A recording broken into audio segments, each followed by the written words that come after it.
Ladies and gentlemen, welcome to another edition of How Did This Get Booked? I, of course, am your host, Jake Manning. I, of course, am a person that's been in the professional wrestling business for almost 13 years now. I've done just about every job except sell popcorn.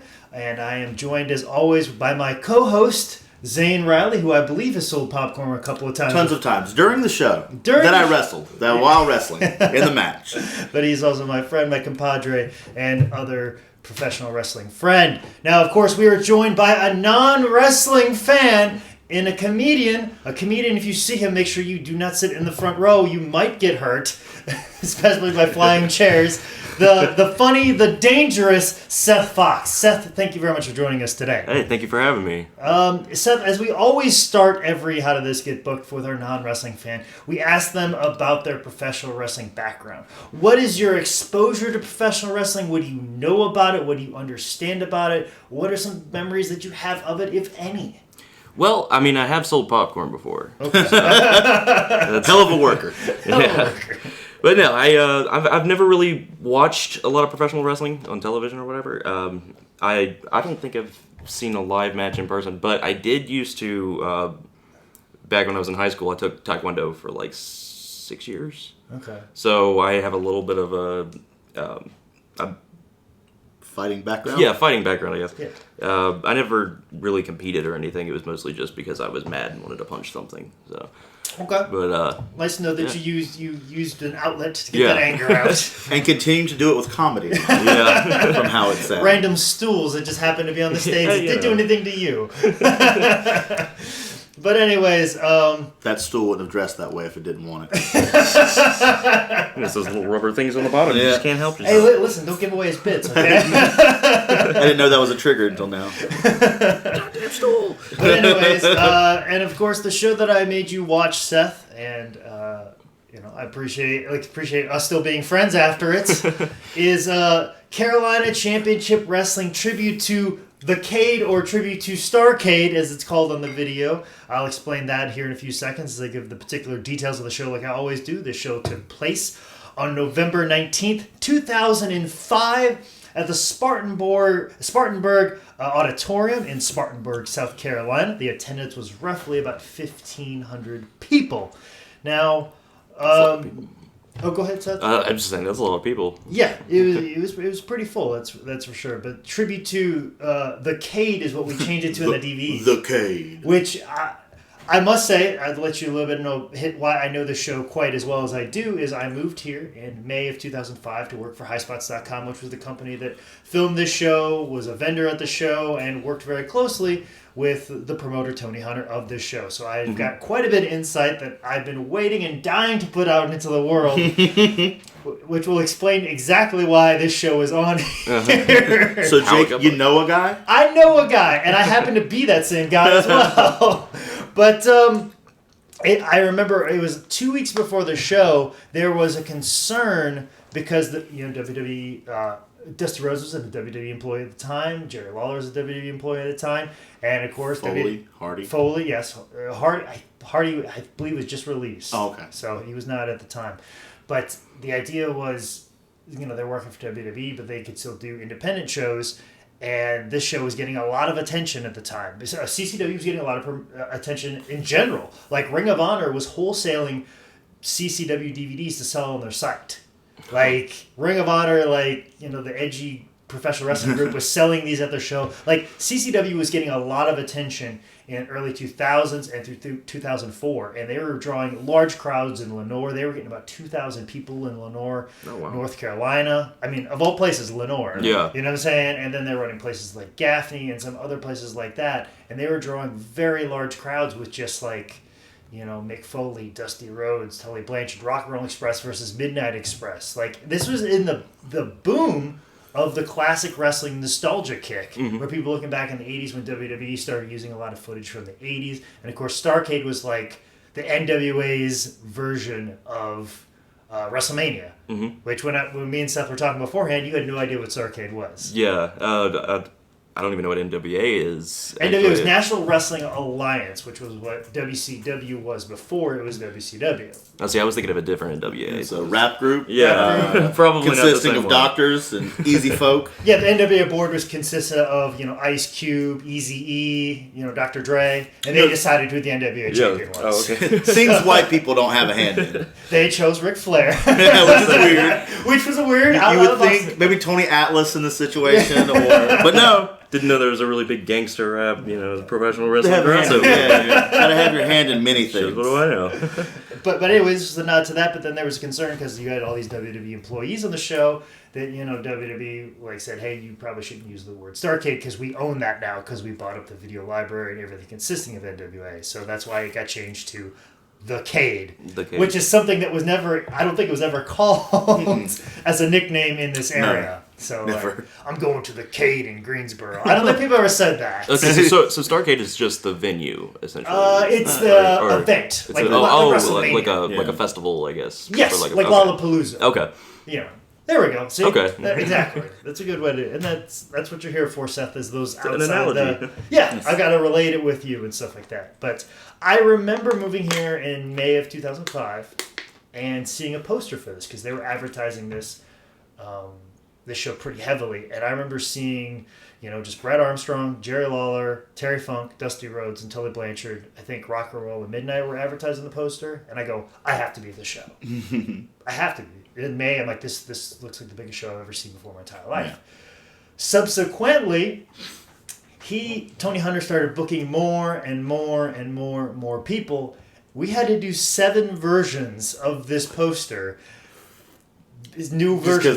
Because he kept adding and booking people over time. Uh-huh. So we will see how overly booked this thing is as we go throughout, and we'll probably discuss that definitely towards the end. There's a lot of points I want to hit on that. But this thing...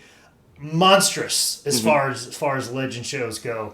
When I hear people talk about that they were at a big legend show recently and there were only 4 big names on the show, I find it laughable because this was the granddaddy of them all as far as legend shows go. Because of age of everyone on the card. because of that. But anyways, let's get right into the actual video portion of the show. As I've given you enough background information on it so you kind of get a sense of what's going on. Let's talk about the awful High Spots intro that I produced myself. Yay! Let's go, Jake. Let's go, Jake. Now, admittedly, this was not some of my best work. Most notably, this presentation brought to highspots.com in very blurry text that was left-centered, not centered text. Yes, I understand how awful this looked, especially the High Spots logo. Not high-res. But hey, it was, SD video. Little did I know it didn't look good then either. So, what were your thoughts in seeing that, Zane? Let's talk shit about my... Did you lie to get this job? Who'd you know? Were you just happening to sit there and they were just like, next, and you're like, oh, fuck me, yeah, I'm in. And they're like, yeah, go ahead, fuck it, what can you do? Yeah, I can do all that. What are your thoughts? That's how I get on this show right here. Exactly. I'll do it, yeah. So they just ran out of people. That's what it was. That's how you got the job. It was a bit of a first draft, and I remember Michael going, "Yep, that's good enough." And I was like, did you actually make it on those old machines, the slideshow where you put the paper on top and then you project it on top of it? What are those called? Overhead projector. It might have turned out a little bit better if I did. The thing that projects over your head, I don't know what it's called. And then I love how me being the egomaniac that I was in 2005, not the bitter gentleman who hates himself in 2006. So you mean a bigger prick? Yeah, bigger prick. I love how even in this intro video, I put a clip of me wrestling Matt Hardy in a training seminar. You have all these clips of people doing all this stuff on big shows and large events, and then here's just a random clip of me getting close on by Matt Hardy in a training seminar just to get myself over. Here's a picture of me, battling a kid in the schoolyard. That's what you would have done. Yeah. A clip of you doing Taekwondo. By the way, yeah. Like this is me punching a board that didn't break all the way. The Star Wars kid in the garage with the fucking coat hanger. Yes, I cringe every time I go through old High Spots footage and convert it onto a digital format, and I see this and I go, what was I thinking? And I try my best to remove it as much as possible from all of our videos. I've done a little bit of work, and I feel like her high spot intro is a little bit better. It's maybe not the best. It's not WWE level, but I still think it's okay enough. But anyways, that was horrible. So did Michael. Of course. Anyways, moving right along, right at the beginning of this thing to hype it up, we have basically what the television commercial was, which was clips of Tully Blanchard, which I felt was edited pretty well. Yeah. Now, You redeemed yourself. I feel like it was edited very well. Now, once again, could have used an overhead projector as graphics. But you probably could have hand drawn most of this. Yes. For a better outcome. But this was the television commercial that was used to advertise the event. Okay. Seth, if you saw this clip of Tully Blanchard cutting these promos, and you saw this on television, would you go, hey, I want to go to a wrestling show? What was your thoughts when you saw that? I thought I actually turned off the TV and just went to sleep as soon as I saw that. I had to come back to it the next day, like, oh wait, I have to watch this. Oh shit, I gotta really pay attention. Dude, I'm out today. Because this guy right here seems like he's pretty mad at this guy named Dusty Rhodes. Yeah, I can figure that out. I don't have time for a Hatfield and McCoy-esque battle right now. I thought this was going to be like an Adult Swim 15-minute episode of just like Eric Andre running around with his like penis out, and that'd be it. I didn't realize this was like a passion play. Right. Yeah. But what were your thoughts, Zane, in seeing this? I skipped straight to the first match. Okay, all right, good. Good call. I could lie and just bullshit my way through this, kind of like how you got the job at High Spots. But I'm just going to tell you, I skipped straight to the first match. Okay. Sorry.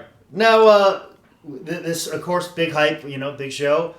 We have Bill Apter trying to get Starcade memories out of people. I don't feel anyone remembered it. Yes.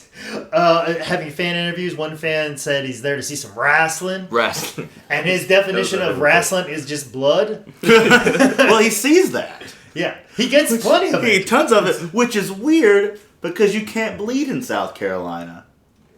Yes, that's right. Yeah. I saw. So, like, there's an athletic commission in South Carolina when it comes to the real sport of wrestling. Uh-huh. And by real, I mean what we do.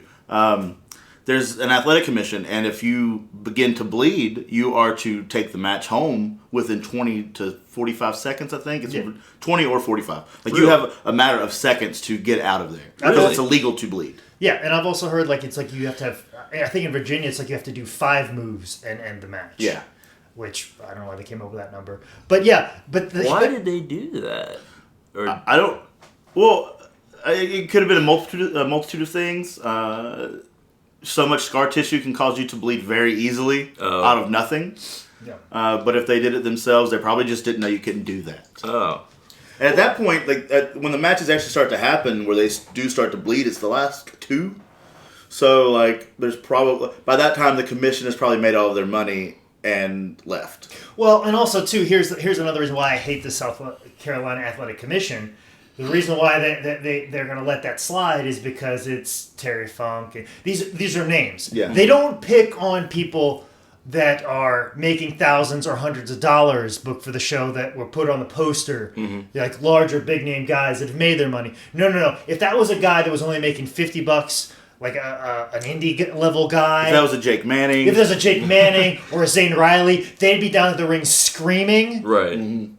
Somebody that's only probably getting, a small amount of money to wrestle on the show. Uh-huh. And even if it happened on accident, they're screaming at you. Mm-hmm. But when, like, someone of a bigger name who's making a lot of money, they'll just let that slide. Oh, I see. Which I feel like is, like, why are you going to pick on the guy who's barely making anything? Yeah. Right. You know what I'm saying? But you'll let the names slide by, much like... Well, because they're drawing all the money. Yeah. The guys that could legitimately pay for this fine. Much like I've seen them do with former WWE wrestlers, like, you don't have to fill out the physical form. Yeah. And I've seen them, guys that were former WCW wrestlers forge the physical form. Really? Like, be right in front of the commission guy. And even ask him, what do I put down for blood pressure? But then someone like me handing him my physical form, you give me a hard time. Yeah. Which is my main disdain for South Carolina. See, I just assumed it was some sort of like Mothers Against Wrestlers bleeding censorship committee, but apparently there's actually a reason for that. There's one of those. Oh, there is. Maybe not so much that in that state. But I'm sorry, wrestlers bleeding. We don't do that wrestling shit. Exactly. And I love how who do you want to see? And who's your favorite wrestler? And he goes, tell me who's on the show, and I'll tell you who my favorite is. Like, Which one's the big one? I don't know. That one, yeah. Just playing it politically. You know, he doesn't want to be wrong. Well, he was like Tater Kirby, and they're like, fuck you.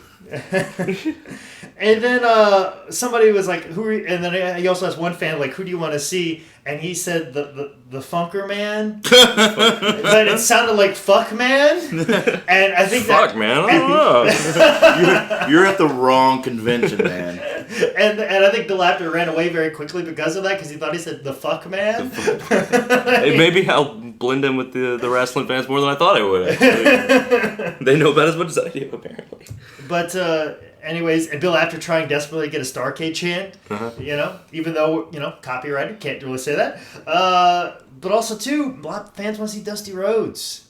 Were you excited to see Dusty Rhodes? Because you just saw this badass promo. He was actually one of the only people whose name I recognized from just prior knowledge. Okay. So that's... Yeah. So he was a big enough name, even like, yeah, I knew who he was. Yeah, okay. I actually saw a comic do a Dusty Rhodes impression at the Idiot Box Friday night or Thursday night, Friday night. Yeah. Okay. So still alive in your heart, brother. Yeah. so you know, Dusty Rhodes, maybe Mick Foley, because he does a little bit of comedy. That's kind of your exposure to wrestling, pretty much. So that's just other people talking about it. So if I was Bill Apter, I'd be like, Seth, why are you here at the tribute to Starcade? You'd be probably Dusty Rhodes. Yeah, I would say Dusty Rhodes. Sure. Okay. Big baby face, of course. Yeah, I feel like this segment should be called American Dream. Yeah, I feel like this segment should be called Bill Apter interviews potential serial killers. couple of people here, not to single them out, because I mean they're fans and they paid money. Gosh, really having a hard time defending professional wrestling fans. Well, I was like, when I was watching the clip, walking down there, I noticed somebody missing a tooth, and I was like, all right, well, this could be an obvious joke. Let's see how many people in the audience are missing teeth. And I put a tally. I counted 8. Oof. 8 people were. Granted, 3 of those were children. So now, that's okay. 8 people total, or an average of 8 teeth per person missing? So when it's a good question. when the wrestlers do the stereotypical, like, you've only got 8 teeth between you, they're like, yeah, you're right. Yeah, you do. Nailed it. You got it. You nailed it. And yes, and we trade them out too for the yes, what meal this is not even mine. This one's David's. And of course, we run into an indie worker in line cutting a promo on Jay Eagle. Oh God, with probably his son. And I think he didn't have like a trait. A trademark. Like I was waiting for them to hook up the little bag. And he was smoking a cigarette through that hole. But yeah, and Bill Apter going around, obviously interviewing fans that are not voting for Hillary Clinton this election season. But you don't think? I don't know. You don't think so? I don't know. Maybe Gary Johnson fans in the crowd. I don't know. Maybe 1 or 2. Maybe 2. But and then of course runs into Mick Foley and interviews Mick as a fan. You know. Yeah. Classic. When he yes-anded it. It was great. Loved it. Nice little spot right there. And then of course we get into Terry Funk promo. This is your first opportunity to see Terry Funk do what probably he does best. I mean, granted, like, as a wrestler, he was fantastic, but I feel like as an interviewer, he's above and beyond. Oh, the first thing he said was basically told the interviewer to shut the fuck up and just like, hey, let me talk. I know what I'm talking about. You don't. You didn't even shave. Yeah. That was funny because the guy was clean shaven. I didn't. Oh, excuse me. Terry Funk is who I meant. The Terry Funk promo. But Tully, yes, also too. We'll get to that promo in a second. They're the same guy. Same guy. But Terry Funk promo that comes up after all this Bill Apter stuff. This is your first opportunity to see Terry Funk. What are your thoughts on Terry Funk? Sorry, I'm literally getting the names and the faces mixed up. He was the real guy talk like this. Talk real soft like this. And I got a baseball cap on, and I'm gonna tell you. Oh, that he was in like the Jerry. It was him and Mick Foley and Dustin Rhodes. Dustin Rhodes match. But there's a promo that begins here. He's talking about just beforehand and stuff like that. So any of that rings a bell to you? No. Okay, moving right on. Say no. It's okay. Okay. It's okay. Maybe this quote will bring it up. He does say it later. But he says it like 3 times. He has 3 different promos, and he says the same exact thing. Gotta really get my line over, man. Yeah. Get my shit in. He's talking about Dusty Rhodes sitting up there in New York City with his nose up Vince McMahon's ass, and Vince McMahon has his nose up Dusty's ass. You think I don't know what The Rock's been cooking? Like, just... Which, as a sentence... It's not a sentence. It's not a sentence. And biologically, I don't know how that happens. Like, how... You never heard of rock soup? No. I mean, like, how can Dusty Rhodes have his nose up Vince McMahon's ass at the same time having his nose up Dusty Rhodes' ass? You trying to tell me you've never 69 an asshole? Well, it'd be like a reverse 69. Yeah, but like they're just doing neck bridges. It's all back bends, like a human buttholes. centipede type of thing. Yeah, but only with 2 people. Okay, all right. Well, I'll wait. Maybe it's one nostril, or one nostril up one. Maybe they take turns. Ass. Maybe it's like you a minute and then we'll switch up. I feel like Terry should have made that clear that if they're taking turns. Yeah. Like, this is actually it's Terry's fault. He did say while though, didn't he? Yeah, he said while. Oh, okay. So that at the same time. time. So it's us. So he believes not only are they have their nose up each other's asses, but they are also very limber in a way that their dexterity is through the roof. Through the roof. But oh gosh, I'm trying to think where we're going right now.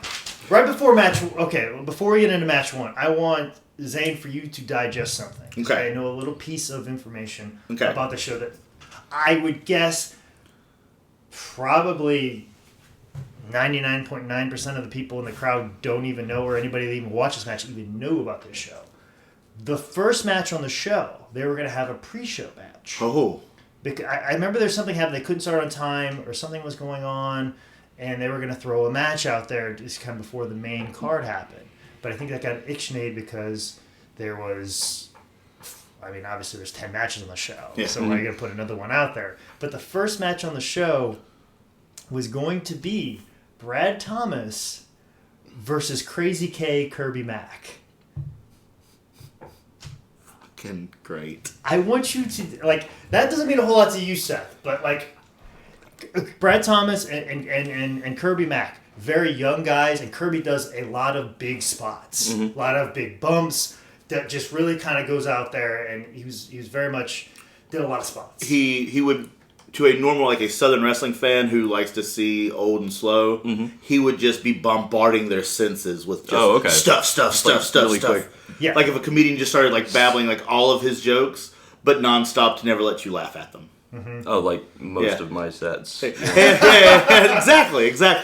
Yeah, I'm just gonna get all the words out. and it'd be like kind of like all over this weird, like it'd be like Mitch Hedberg just going boom, boom, boom, just rapid fire. Just rapid fire like Mitch Hedberg jokes, and people just like, I just flew it and my arms are tied. I had my wife ask for a bite, so I bit her. Yeah, kind of stuff. Yeah, people they just want to see stuff like, I just want to hear you complain about your kids. Right. I don't want to. Don't be so quite so abstract yet. Yeah, so like that would have been such a juxtaposition. Yeah, to the remainder. Like Brett Thomas knew how to work those people and would know how to do that, but the fact that they were both kind of baby faces would have been I would have loved to seen that happen. But they were dressed, ready to go, and they were going to put them out there. And I don't know who put the kibosh on that, but that's one of the things that a lot of criticism of Carolina Championship Wrestling is they never put enough younger talent out there because younger talent would have been a little bit cheaper. You would have younger guys that would have done more for less money because they're just looking for an opportunity to wrestle in front of 2,000 people and up their stock and get people to come out for the other shows that were going on where they're featured more.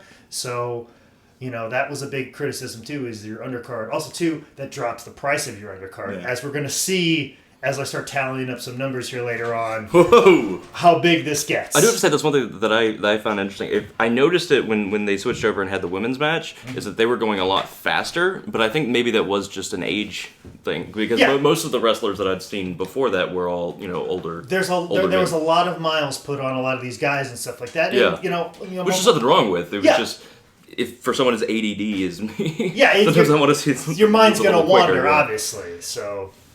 Anyways, match 1. Thunderfoot number 2 versus Tater Kirby. Thoughts, Seth? So I actually didn't realize you had stopped recording. I thought it was one take. So, all right. Names and faces. Which one? Tater Kirby was fat. What do they look like? Okay. Fat guy in overalls. Oh, Tater that Kirby. one. Yeah, And yeah. the other guy was in all black and a mask. mask. First of all, I just thought it was hilarious that the guy was up there in overalls. Professional gear. Yeah, I was like, well, how is he not sweating? Well, I mean, he obviously is sweating, but that's all I could think about when I'm watching. It was like, how is this guy doing? I can't walk across the parking lot in the with jeans half the time, especially overalls and he's just dying of just heat exhaustion. Yeah, especially the man his size doing what he's doing. Yeah.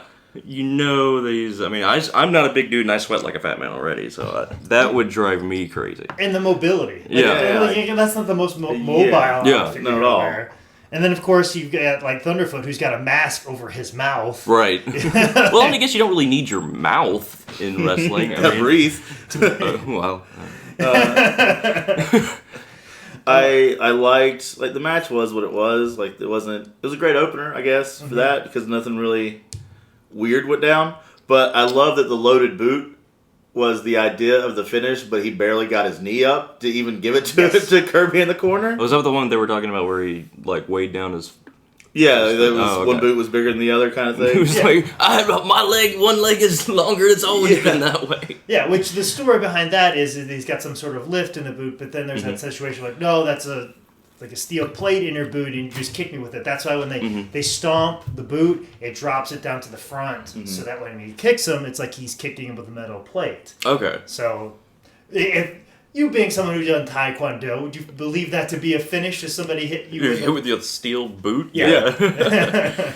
So believable. You buy that. I've actually been kicked with a steel boot. Oh. I've got a. Sometimes you can see a scar on my eyebrows because I was drunk and out of control. And You? So Get out of here. you got kicked last night with the steel boot? Oh no, it wasn't last night. It was like 2 years ago. But still covers. Still curse. I think the promo after the match was far better than the match and far more noteworthy. Yes. With such great lines such as "I was born a child." I missed that. and then they refer to themselves as the Thunderfoots. Thunderfoots. That was hilarious. Thunder feet. yeah. Which leads me to wonder, would you call yourself, if you were the tag team, would you be the Thunder Feet or the Thunderfoots? That is the dilemma. I would go with Thunderfoots. I think so too. It's dumb. Just cause. But yeah, I like Thunderfoots. Thunderfoots. Okay. I should say about Tater Kirby, I believe he works for the sheriff's department in real life. And you've actually done a show with him. I'm about to say, yes. He did he does the Gastonia police shows that Milky does. Exactly. Yeah. So but it's funny that he does a hillbilly gimmick. Shouldn't he just do a big boss man gimmick? Yeah, he does. Just be a cop. Are there any professional wrestling cops, characters? Yeah, there's a couple right now. Okay. Cole Cabana does one. Dick Justice. That's a great name. Yeah, Dick Justice. Team Tremendous. They're private dicks. Yep. Officer and Gentleman, consisting of one of the guys from Team Tremendous. Yep. Also, too, I should point out, it's a high spots ring, and I love how, even though this is the largest show ever, still broke out a canvas that has duct tape. Duct tape. I saw that immediately. I was like, "Oh, this is the high spots ring." Duh, of course it is. A little bit of a story about that canvas, Ian Riley. Go on. That was a regular, and the thing is, High Spots is my company. We make canvases. Okay. You know what I'm saying? So if we wanted to get a brand new canvas, we could have for the show. Because there's 1 million in a room somewhere. Yes. In the office. Not at this time so much. Okay. He knew a guy. That could have got it. But no, this was the canvas used in the rental ring, and the reason why it was white, which obviously when the light shined down upon it, it created this blowing out effect of the camera.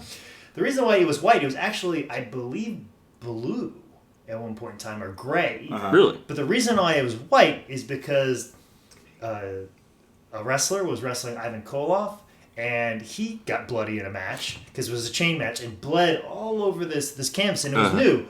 And of course, Michael, the owner of High Spots, likes to pinch a penny. Was like, no. Save a nickel here and there, if you will. He goes, no. I'm not going to get a new canvas. What I'm going to do is I'm going to bleach this canvas. He bleached it in his bathtub. Wow. But the thing is, how big is this canvas? 18 by 18. How big is this bathtub? About the same size as the bathtub in my room. Wait, is this 18 or 19 feet or foots? It depends on how many thunders are around. Yeah, how many thunders are around. But anyways, it also had like a sew-on like canvas or apron on the side. Skirts. And that got wet, and that was dripping onto his floor and stained the floor in his bathroom. Made his wife mad, so after he'd been bleaching this, then he put it out in the sun. Well, what that did is that broke down the canvas material so much that it was now a thin piece of fabric through there. So, like, it tore really easily. So, like, when you tighten the sides down. So he made it worse. And once again, still not going to buy a new canvas.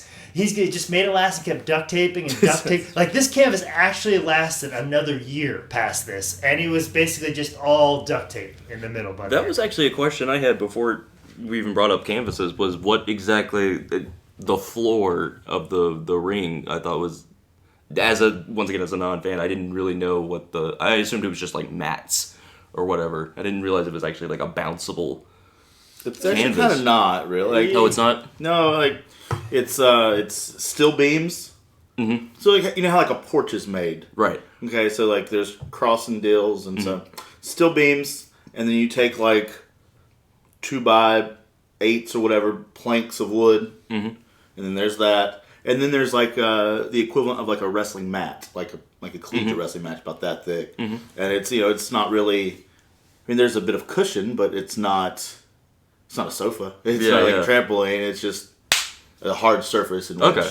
So, yeah, I mean, it's basically like falling down on a floor with a pillow on it. Okay, because I noticed it looked like some of the people were, like, bouncing right back up. Because you have these 18-foot steel beams that just kind of cross every so often. So the impact of it is springy, but it's still steel on wood. Yeah. Okay. Well, and then the thing is, everybody's like, oh, there's a spring underneath. No, there's not. Yeah. Because that would make it even worse. Yeah. The idea there's no support. There's the idea that there's no support. But the thing is, what I always tell people is you have to hit it very hard for it to give. Yeah. Because basically you've got crossing steel beams and wood. So you have to hit it very hard for it to give. So the bigger bumps are going to, you're going to get that give, and that's going to save you. But if you're just kind of taking a little light fall down, like some of these guys end up doing, that's going to hurt you more. Right. So like it's very much similar to that. That's why I always break it down. So like sometimes like a backdrop will hurt less than just like taking a back elbow. But then I guess the canvas goes on top of all that. Exactly. That extra stuff. Okay. Moving right along, we move on to a promo backstage with the Beyond the Mat version of George South, who, God, he is my trainer, George South, and I love him, but he looks awful. Yeah, he does. Like, he looks like how he should look right now. Like, he is just, this is before he started working out on a regular basis, and just taking care of his body better, and just like his raspy voice. Yeah. And also Rocky King, raspy voice as well. So we've got like the battle of the raspy voices. You could just change the title of the match, the Battle of the Raspy Voices. Tom Waits would tell Rocky King needed to kind of lighten that voice up some. Well, maybe Tom Waits should have been in George South Corner as opposed to Brick, which I've never seen on a show and never seen again. I believe he is a guy that runs a company called Baltimore Fight Club. Okay. And he runs in Athens, Georgia. Okay. But he comes through every once in a while. I wrestled for him a couple of years ago in like some bar. Okay. I'm completely unaware of him. Anyways, what were your thoughts on George South, Seth? Thoughts? Yeah, you're gonna fucking hit me. Having trouble keeping track of which person. White guy versus the black guy. Oh, that one. God. Okay, there we go. The first time. There we go. That one. Not the second time. The first time. The really fit black guy. Both of those black. This was the no shirt black guy that was ripped to shit. Like that one. Yeah, guy. okay, that's what I was. But the smaller one, not the real big one here later on. That's the one I was thinking of. Mostly, I was just thinking like, wow, the black guy's the one that's in like this cut up shape, and everybody else is just kind of. I don't know. Everybody else is not. Not when it's seasoned. Yes. My favorite part is that I don't know if it was after or Jimmy Hart referred to him as John South, Yes. and then later as George Strait. That would be that would be Bill Apter, who's actually a huge country music fan. So he had a lapse in his brain there. But yes, he did. He said that was my favorite part, was actually listening to the commentators. Yeah, the commentators were the best part of this whole show. Which the commentators were Jimmy Hart, Bill Apter, and David Crockett, who gave zero fucks about this entire show until David Flair started wrestling. Yeah. Like he adamantly just did not care whatsoever. One line, I don't know who said it because I just heard their names. But one guy was sitting there, he was drinking something, and the other commentator goes, "Hey, you look like you're kind of nodding off there. What you got in that Pepsi?" And he said, "Actually, it's just regular Pepsi. Pepsi Cola, regular Pepsi Cola. But normally I drink Diet Pepsi, which doesn't have caffeine in it. So maybe it's the caffeine." So I thought, wait a minute, this is a grown man that has no idea what caffeine is or what it does. None of the effects of caffeine in a man. Anyways, moving on to match number 3, the second match where a white guy fights a black guy. What are your thoughts, Seth? Why don't we have 2 black guys fighting 2 black guys? I don't know. Because we can't have that. That's racist. This is South Carolina, okay? See, that's why I asked. I didn't even make the connection. Smothers wearing the Stars and Bars T-shirt. Yeah. Yeah, and not the big baby face in South Carolina. And they had him fighting the guy with didn't he come out with the Confederate cape on?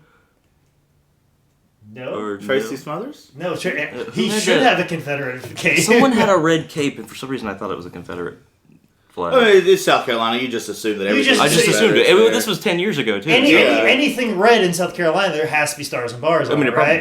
probably does. Probably does. But it was Mr. USA taking on Tracy Smothers, which like I said, Tracy Smothers, big fan of Zane Riley. Love. When I saw Tracy Smothers on this, I started to message Jake and Caleb about how can we get him on shows now. Tracy Smothers and his great Italian jiu-jitsu was stellar. At one point, did he pad the front of his trunks with the T-shirt they kept telling him to get rid of? Yes, he did. He was stuffing. And his dances were the better part of the match. Yes. And he wrestled himself so well. Because Tony Atlas sure wasn't wrestling him. Well, Tracy's just doing all of his stuff for him. Yeah.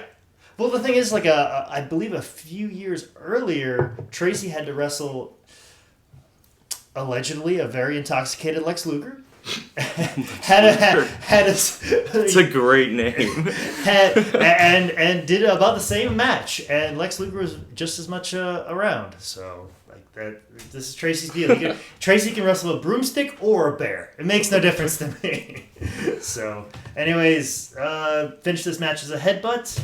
So, any other thoughts about this match that pops in your mind, Seth? Honestly, I thought we were going for more general wrestling. I didn't know it was quite so match specific. I was thinking more like broad generalizations as opposed to. Well, what are some broad generalizations and stuff like that you're picking up from the show probably about this point? Well, I mostly just had a lot of questions. Like I found it interesting when I was watching just most of the matches that it seemed very much. A lot of people talk about like, oh, is it staged or whatever else, but I just liked it all seemed very almost like Three Stooges, Charlie Chaplin-esque in the way that they would just set up the movements and then do it, and then this guy falls down and does a flip and then jumps back up and then winds up and then comes charging across. I just thought it was interesting as a fan of physical comedy that to watch it. It's, I don't want to use the word choreographed, but it's like a you're telling a story through movements that are made up to be very exaggerated and violent. Yeah, because obviously a lot of these crowds that most of these guys used to wrestle in were very large. Yeah. You know what I'm saying? So you have to convey to the people in the back of the room to know what you're doing. Yeah. Any fine nuance things they're not going to pick up. Right. Even though it is filmed right. for television or anything else. And if you go TV. back and watch a lot of those early like Three Stooges and stuff like that, they're not little guys. Mm-hmm. These are big dudes, and that are knocking each other down and jumping off of this thing and then falling onto that and sliding across this, and these are big dudes that were doing that back then. So what are some questions? We'll field your questions right now. Well, what are some other questions you picked up from this that you want to ask about, or things you picked up from the whole show? Well, it's mostly things like that. Like I was asking about the floor. So it was a lot of like little practical things. I was just like, hey, how does this? I find it the my words aren't working. Just the whole sport to be it's interesting, but I like how it works as a promotion. I don't know where I'm going with that. You don't know how it works in the sense that, like, how do we get from point A to point Yeah, B? yeah. That's really more what I was interested in, is like how you put on the show, I guess, or. Okay. Well, this is very much a case study, and maybe how not to, in a sense. Yeah. But the interviews, I remember you mentioned and stuff like that. We worked in here because Tracy does a wonderful interview saying this is probably his 29th concussion, which kind of a shoot, I'm guessing, because I remember him cornering me one time and explaining that to me as well, and talking about his 30th concussion, and it got very graphic and detailed. Here's a question I have. Go ahead, please.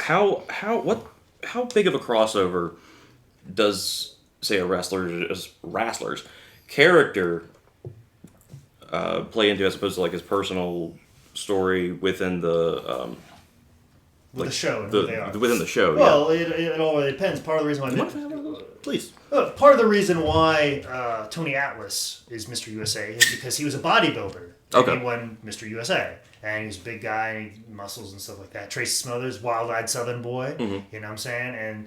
And he got behind that, you know what I'm saying? The idea of, like, you know, I'm from the South, and this is who I am, you know, I'm the man scout because I'm an Eagle Scout. Okay. So it all kinds of translates and stuff like that. That's why I brought with Tater Kirby. I'm like, why don't you just be a police officer? You know what I'm saying? But at the same time, too, he might get a little bit of trouble, like, oh, he works for the sheriff's department. That's your actual job. Yeah. So, but that's what Big Boss Man's actual job was.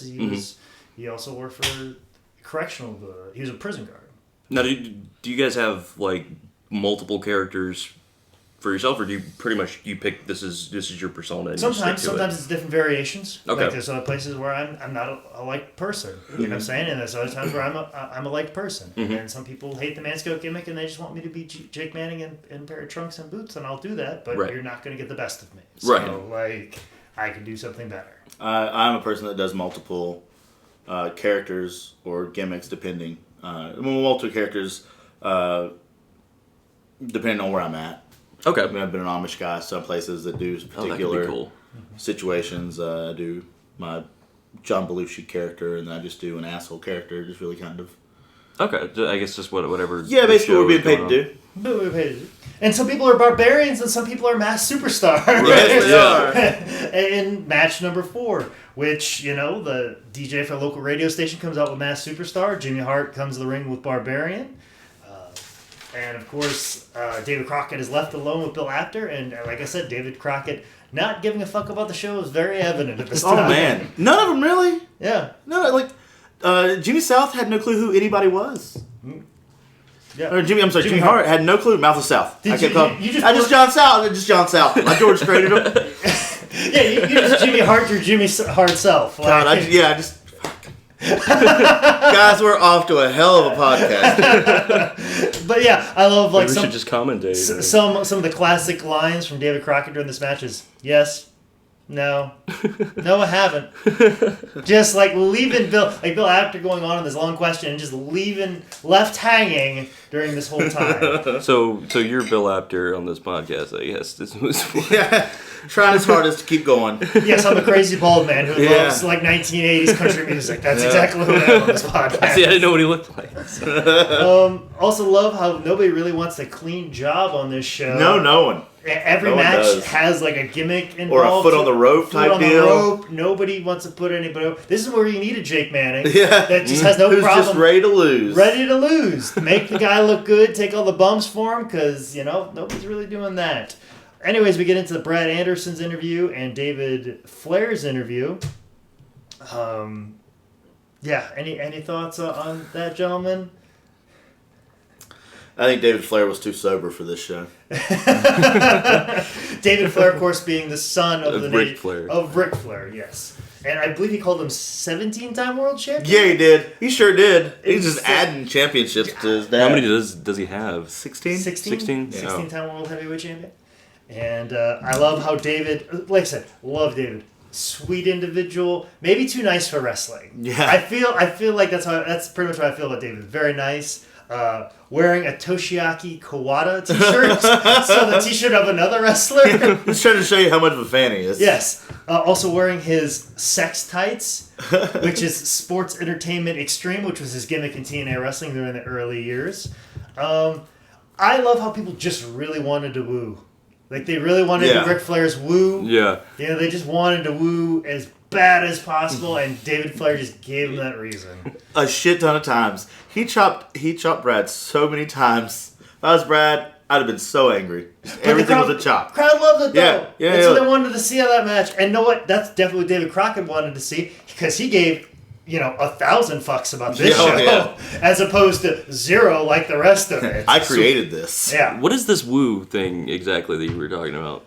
I heard him referencing it, but I wasn't exactly sure. Like, you heard the crowd go, woo. Yeah, woo. but I wasn't. I didn't get the reference. So you are unaware. You live in North Carolina, and you're unaware of the woo. I live in a hole. Okay, well that's why I am here. It's basically Ric Flair usually at the end of his promos. He would do his promo. I'm 16-time World Heavyweight Champion, or 17 if David. If David's writing it. And he would say, to be the man, you got to beat the man, and he would go woo at the end of his interview. And he started doing it, I think, back in even the 70s and definitely the early 80s, but probably as far as the late 70s, he would just go woo and then leave.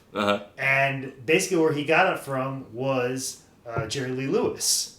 Okay. That's where he picked it up, and then he started putting it in his promos. A lot of things in pro wrestling is we take from pop culture, put it into our little pro wrestling, make it fit into whatever, and then push it back out. Right. And that's basically what Ric Flair did with the woo, and he did it so much, and he would woo before the match, and the crowd would go woo back, and then he would chop people and woo, and he's such an over and a loved individual.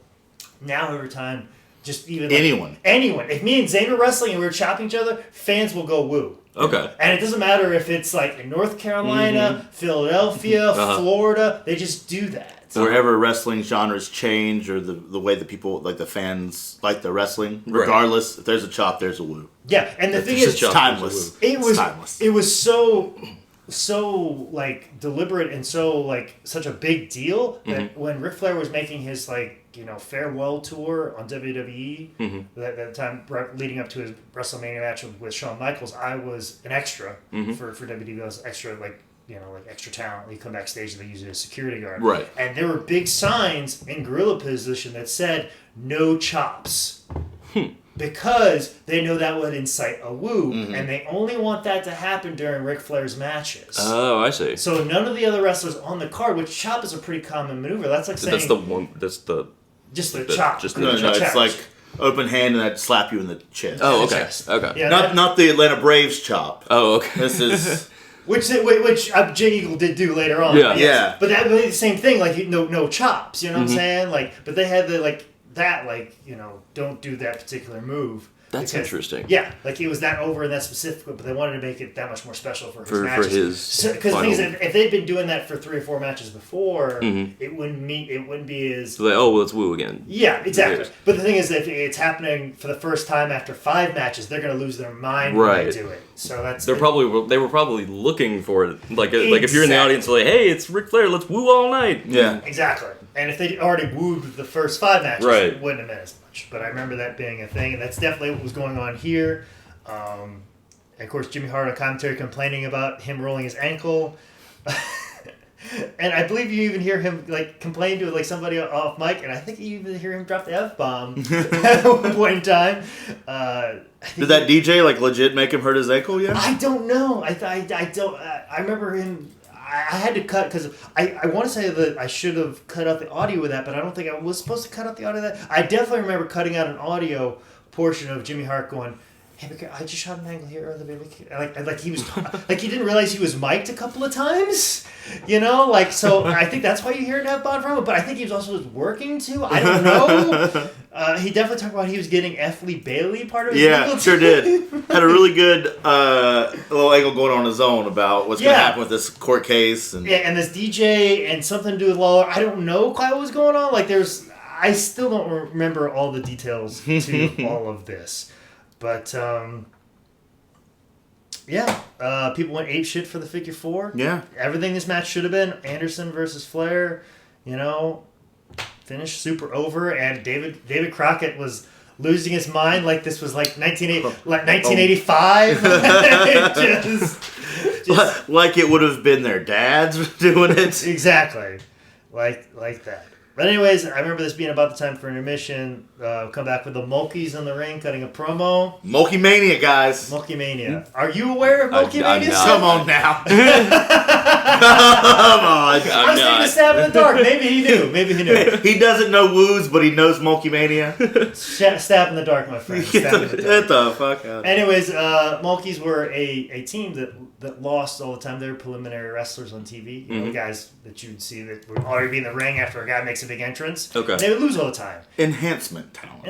Okay. And people ironically got behind them and were, holding up signs Mulkamania and lose their minds every time they got on TV, and they would just like get obliterated and killed. And so like they tried to capitalize on that, and they gave them a win, and people lost their minds. Okay. So like it was all. They gave them they had an underdog. Yes, yeah, exactly. There was an underdog story. Exactly. Everyone loves the underdog. Exactly. And then the Gladiators, who lost to the Mulkeys, came out and beat them up again. And I just love how the Mulkeys, they look like somebody's dad. And then they take some of the best bumps on the show. They look like they should be working for the feed store up the street. And then they're taking like this insane like Bring back the overalls. flying bump out of, like an elbow. Oh yeah, where like he clotheslined him in the stomach, but he like jumped a million feet in the air and like Yeah. did this real weird ass bump. And just soared and hit the other side of the ring. Good for him. And bumped on the floor and just, Jesus. How much money do you think was paid just for him to get that one clothesline? Oh, I didn't even think about them getting paid for it. Yeah, that's just money. Like, hey man, all I want you to do is just take a little bit. Yeah, see, I didn't calculate that into my final figures of this whole show. So we have to start over. Is that a thing that people do? Like they'll ask you to do a certain move and then pay you for it? Oh yeah, Really? Yeah. Look, in wrestling, nothing's fucking free. Right. You say that in the real world? No, in wrestling, everything is paid for. Even That's jobbers like interesting. this, just taking one little move, one little Right. bump, 30 seconds of their time. That's a lot of money right there in that 30 seconds. For sure. Anyways, we get to Greg Valentine's interview, which, Greg Valentine looks half dead as always. Yep. Same hasn't changed Same hasn't changed. since Rhythm and Blues. Timeless, if you will. Well, yeah, but not how you want the term timeless to be. Like he's frozen in time. Yeah, like he's always looked 50 and will never change. Yes. And then Jay Eagle's interview, where he's talking about how old he is. He had to take his back brace off. He had to. Yeah, that was funny. Which I don't know if he's making a joke or that's something he actually had to do. That was the exact question. I still wrestle for Eagle to this day. Like, it still runs every Saturday in Spartanburg, South Carolina. Every Saturday, still dresses like an Indian, white as can be with a mullet.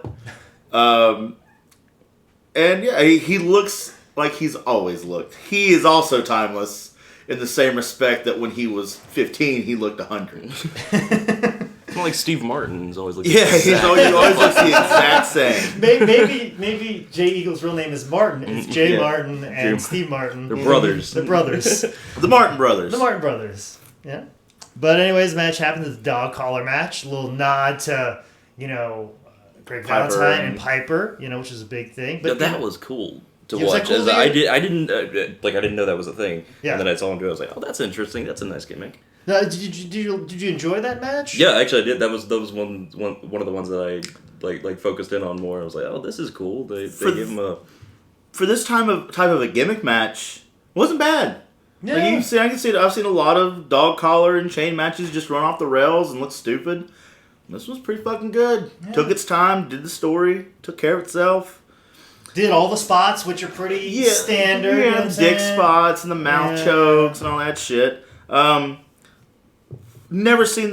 Has it always been a pin in a dog collar match? Because that was I think has it? so. Because they did an Indian strap match. Okay. Or like The bull rope is the corners. yes, And then and the Indian strap is the same. Okay. So it's just there's different strap, but like I think the actual like It's just you can't get away from each other. Yes. And that's the concept. yeah, Okay. I think that's the concept of this. That's why you tie it around each other's necks Right. as opposed to the hands. So that's a little different. I like the fact that one of the commenters was like, I wonder where the dog collar match came from. And the other guy was like, it's definitely from the South. That's it is. Most likely the South. From John South. Yeah, it's about heritage, not hate, guys. Yes, it is. So we're gonna rise again. It's gonna rise again. Anyways, moving on to match number 7, Team Blondage with Lollipop taking on Bambi and Ivory. Special guest referee, SoCal Val. Personal favorite. Favorite match. Why is it your personal favorite, Seth? Well, because there were titties. Yeah, that's pretty much it. That's good. Thank you. But that's pretty much what it boils down to. But no, I as I was saying earlier, I think it was faster paced, which is something that I definitely appreciated. Just as someone with ADHD, like I don't know, quicker movements, more acrobatic. I agree. It was also my favorite match because it was. Yeah, I mean, it was very good.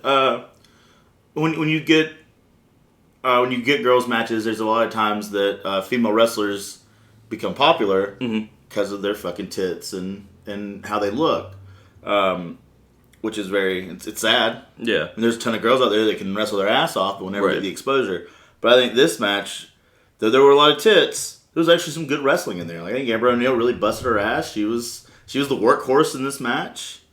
It was my favorite one. Like I just thought they did keep a very good pace. They told a good story.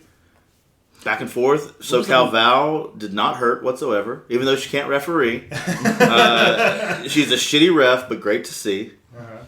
I love how as soon as the girls' match starts, all 3 commentators become instant pervs. I don't know why that is. That's like just such a indie cliche. Like, oh, girls, and they're supposed to freak out about it. Yeah. Like, why can't you just call it like every other match? And like David Crockett especially, just almost like even shitting on it too. Like they're making like dumb blonde jokes. The blonde jokes, and then all of a sudden, I think Bill Apter goes, "We're only talking about these blondes. These blondes, not all blondes." And then like David Crockett goes like, "No, we didn't." I think David Crockett forgot he was mic'd more than Jimmy Hart forgot he was mic'd. And then somebody made a comment like, "This referee must be a redneck. I mean, just look at her white socks." Yeah, and he was like, "Or a schoolgirl."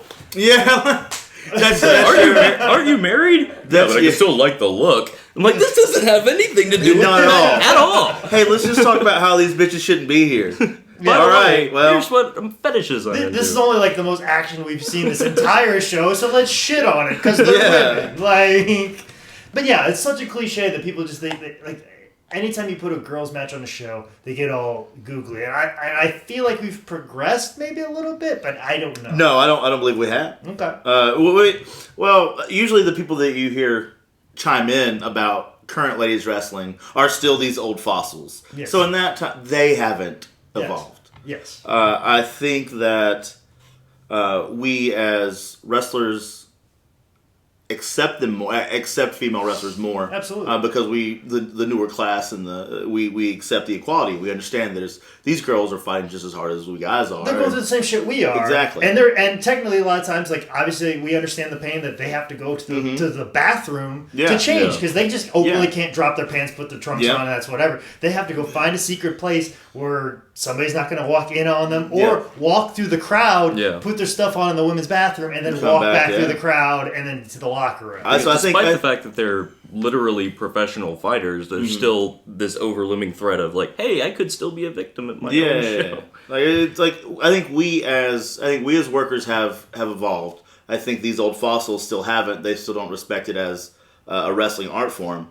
But I also believe that the audacity of some fans, like male fans, has gotten out of control as well. Like I see posts from a lot of female workers that are just guys sending unsolicited dick pics or like, hey, you're my favorite wrestler, send me some dirty panties kind of shit. Yeah. So like it's real weird. I think we as equals have evolved, but everyone around us still feels it's the exact same way of like, why are you bitches here other than to stimulate me sexually? Yeah, and that's the thing too. Is like I like nothing against obviously Jimmy Hart and Bill Apter.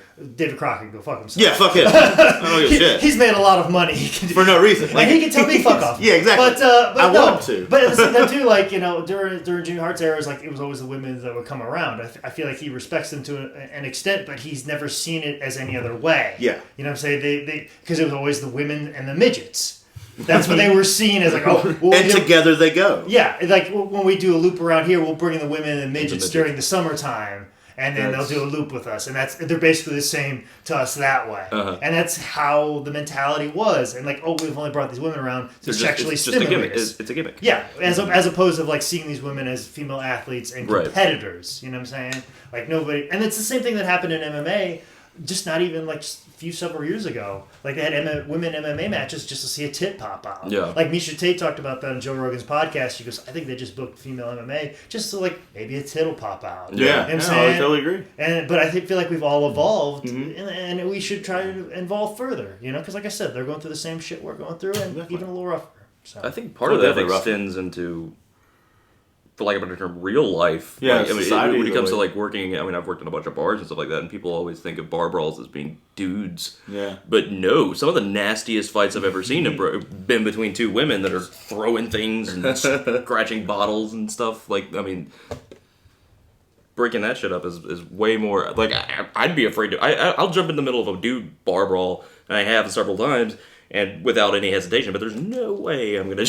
No, they fight with emotion. They fight with passion. Yeah, you know what I'm saying? They're fighting with everything they have. Right, everything ever.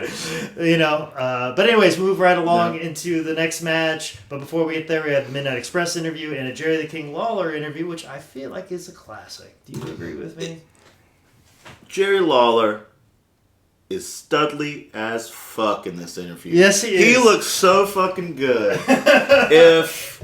If I came to this show and they're like, you gotta fuck some dude on this show, I'm going for Jerry Lawler. Because he looks phenomenal. Yeah. Just very sharp at this time. Yeah, just dead on. We're not too far removed from heel Lawler commentator, which a lot of people is the best commentator. Yeah, beg for those old days of mid 90s, late 90s Jerry Lawler, just heel commentator, just really the best. We're not too far removed from all that. I like this this promo or interview better than I did the actual match. Yeah. There were so many good highlights to it.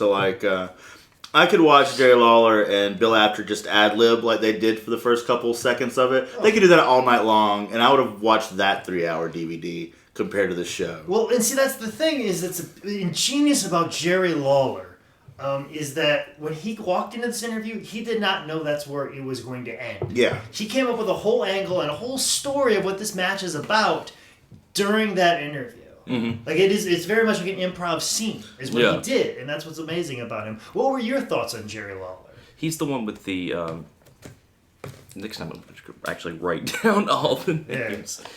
He's the one with was he the one with the long sleeve black shirt on? Yes. And talk about Andy Kaufman. Yes. Yeah. What that's that popped huge for was. Yes. That was my question. Is that a wrestler, or is he talking about the same Andy Kaufman? No, the same Andy Kaufman. The same Andy Kaufman. He fought Andy Kaufman? Yes. Really? So you don't know about the Mulkeys. the Andy Kaufman thing was very much in pop culture. It was part of Jerry Lawler and Andy Kaufman fought on the Letterman show. Yeah, he slapped back in the day. Yeah. Huh. I'll get you a DVD, son. Yeah. Let us learn, boy. I'm coming completely blind here. Very blind. This is actually the first. You're blind to history, really. It's not really wrestling that you don't know. Are you aware of I'm not a fan. I'm just a fucking idiot. How old are you? I'm 14. Yeah, believable at this point. Are you aware of who Michael Jackson is? Who?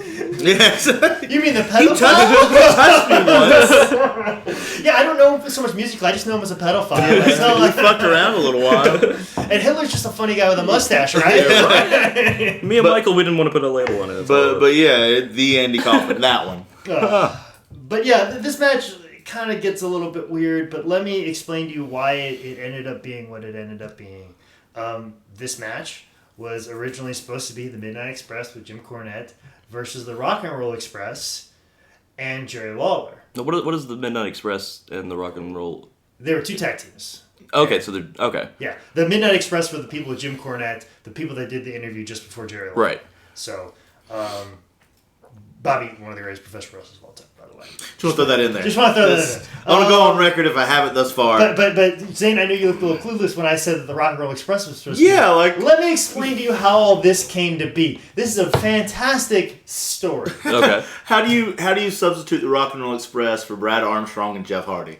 Yeah, let me explain to you how we get there. Please. It was originally supposed to be Rock and Roll Express and Jerry Lawler taking Midnight Express and Jim Cornette. Which makes a lot of sense. We're the greatest tag feuds of all time. Yes, Okay. greatest tag team of all time. Also, Jerry Lawler known for being in Memphis, Mm-hmm. which is also where Jim Cornette got his start. So therefore, there's that connection with him and Cornette.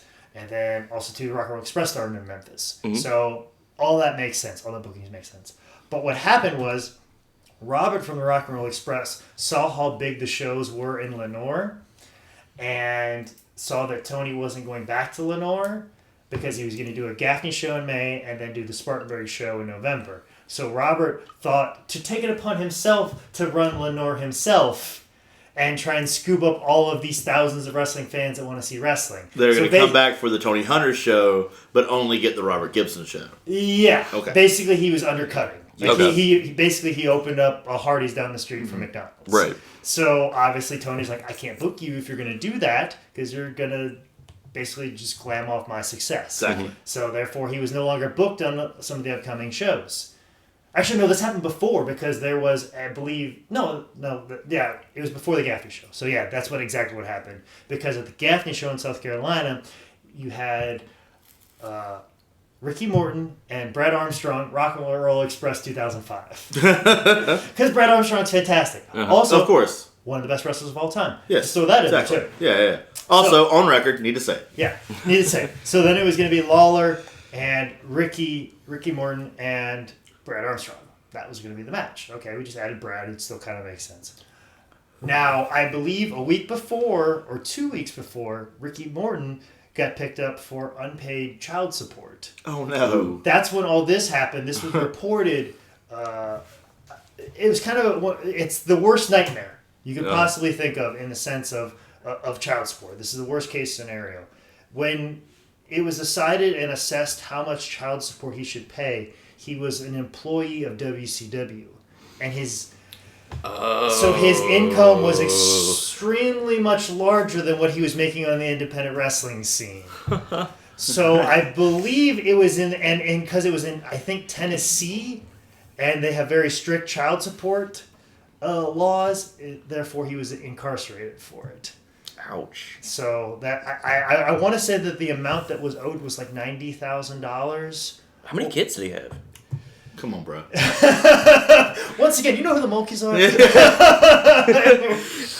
I believe that was what was reported in Pro Wrestling Illustrated, is he owed $90,000, or it was his income at the time when his child support was assessed was $90,000. I remember the number $90,000 thrown around. $90,000. So Either way, that's a how shit ton of money. Yeah. What's that kid gonna do with $90,000? Well, probably multiple kids. Like, this is probably divided up amongst. Yeah.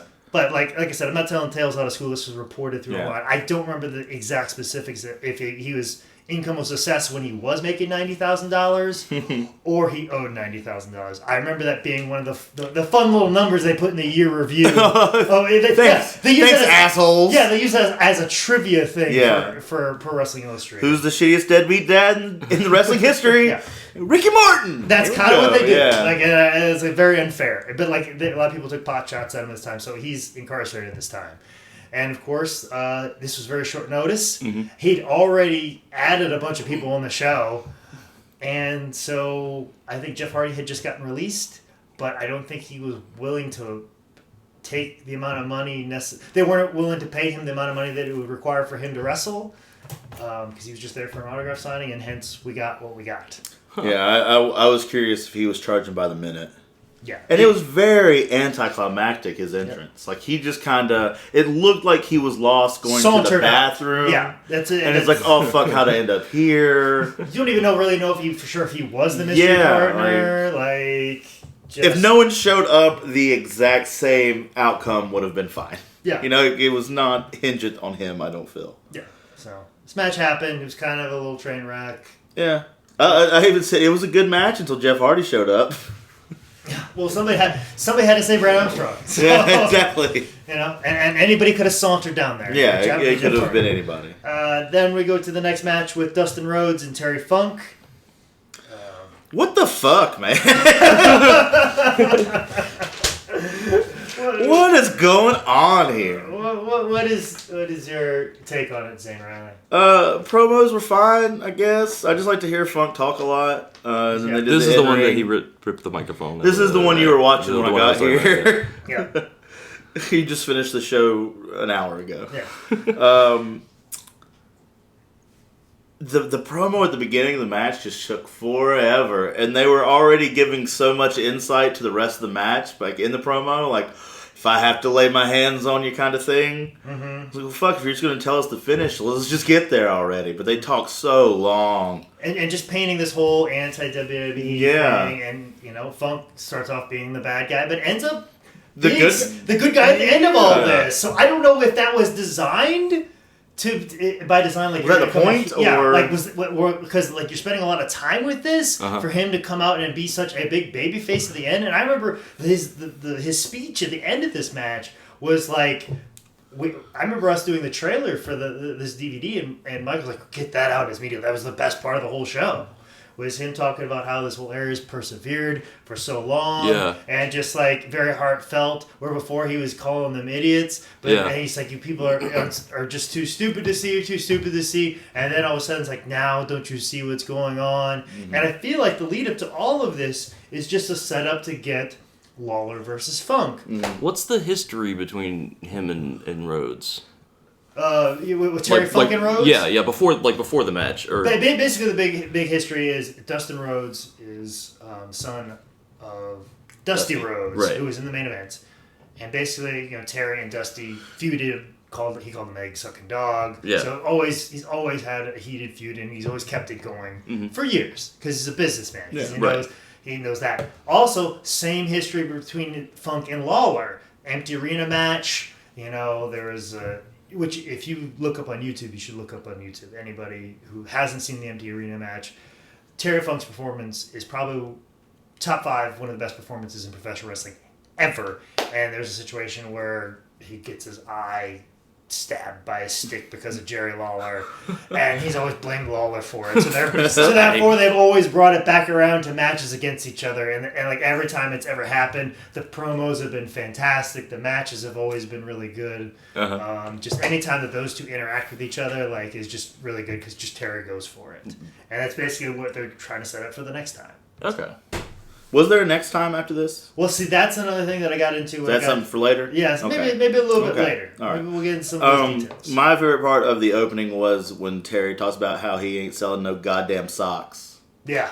That was the best part of the match, to talk about not selling socks. Because Mankind's finisher was the mandible claw, where he sticks the fingers in his mouth because of, I believe, Dr. Jerry Graham? Yep. Yes, Dr. Jerry Graham, he had the mandible claw finish because I think Jerry Graham was the same doctor from The Fugitive, if I'm not mistaken. The idea is that you could take your 2 fingers and shove them under your opponent's tongue, and they'll be basically paralyzed. And would start like to throw up. Yeah. And they would start to just crumble. You don't have to try it right now. Seth giving him the mandible claw. Yeah. Seth's out of the rest of the show.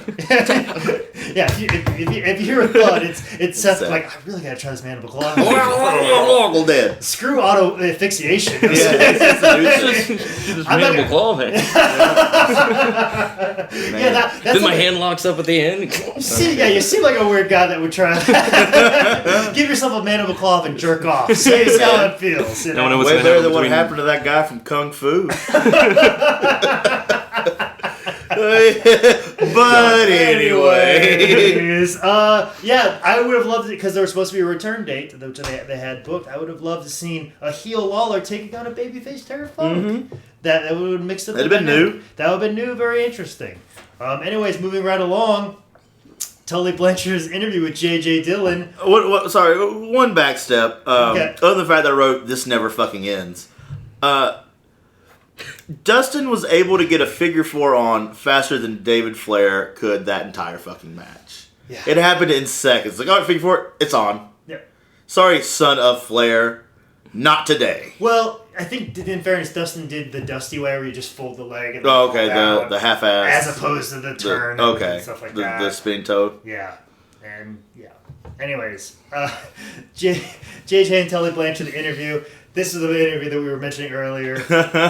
Where just Tully Blanchard just shits all over a guy that's trying to interview him. Oh, that was real hate. I heard you listening to it in the back when he said verbose, and I started laughing all over again. When he said verbose last night, I lost my shit. Because I know that guy, and I know that motherfucker doesn't know what verbose means.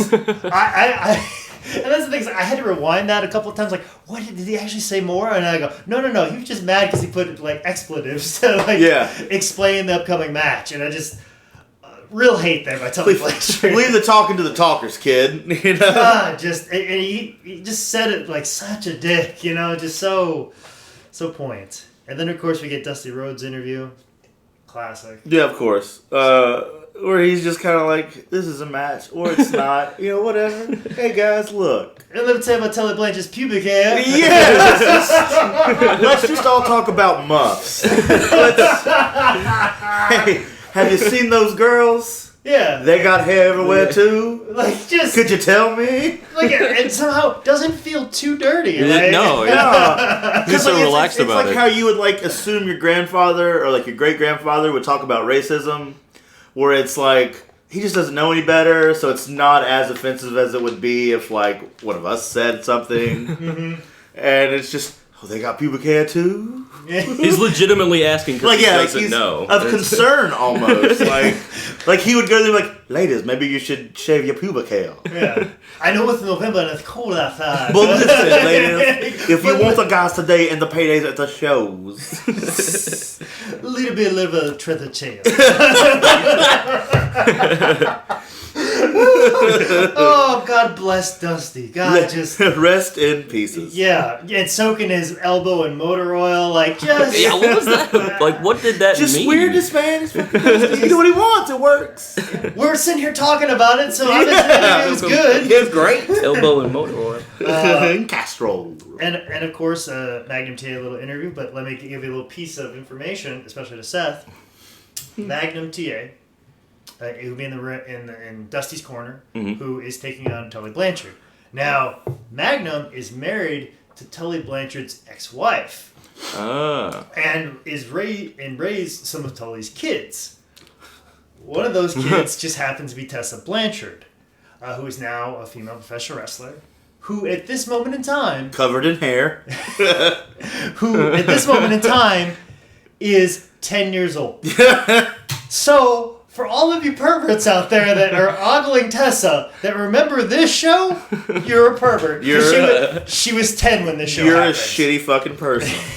May I remind you that? I did the math. She was 10, ladies and gentlemen. Mainly gentlemen. My favorite part of this entire show, this entire 3-hour DVD, all the stories that surround it, is Magnum TA's young Padawan rat tail that hangs over his shoulder. Yes! Becoming the best Jedi of all time. See, I was sitting there trying to figure out, does he have another one on the other side? Oh, man. So you're trying to say he might have, like, pigtails? Maybe. Holy shit. I wasn't sure. That's what's going to blow the top off a tribute to the Cade. is how many rat tails and or pigtails does Magnum TA Yeah, you could have a third, fourth hanging at the back. Good. Oh, shit. Maybe 10-year-old Tessa Blanchard did it for maybe him. maybe she did his hair for this show. Yeah. Come out there looking Because like Axl TA Rose. would be a great dad. Yeah, he would. Oh, man. You know, he'd do that. Fuck, we got to ask Tessa. We're going to talk to her. Message her right now. And apparently, young Cody Rhodes was in attendance at the show. Don't really remember that, but apparently he was. So Well, he wasn't doing things at the time. So yeah, I don't think he's not as over then as he is now. Yeah, which is funny because, you know. Now, how old was he at the time? Probably about 10. He's No, he would 15-ish. Yeah. He'd probably about, no, he'd be closer to our age, so. Yeah, he'd be closer to our age, so he'd be 20s. Yeah. Okay. Yeah, so figure that out. Anyways, this is going to take a while to announce everything in this match. Special guest ring announcer was David Crockett. At ringside we have 8-time NWA champion Harley Race to present the belt. This is for a belt. And special guest referee Jimmy Valiant. Who looks phenomenal for 113 years old. Looks the same way today. He is timeless. In a good way. Yes, in the positive of ways. In the positive of ways. With Tully Blanchard, with J.J. Dillon, and the new Perfect 10, Christy Ricci, in his corner. Because at this moment in time, we can't find Baby Doll. Nobody could find her this time, and then she resurfaced a few months later. Yeah, Chad Bird. Yeah.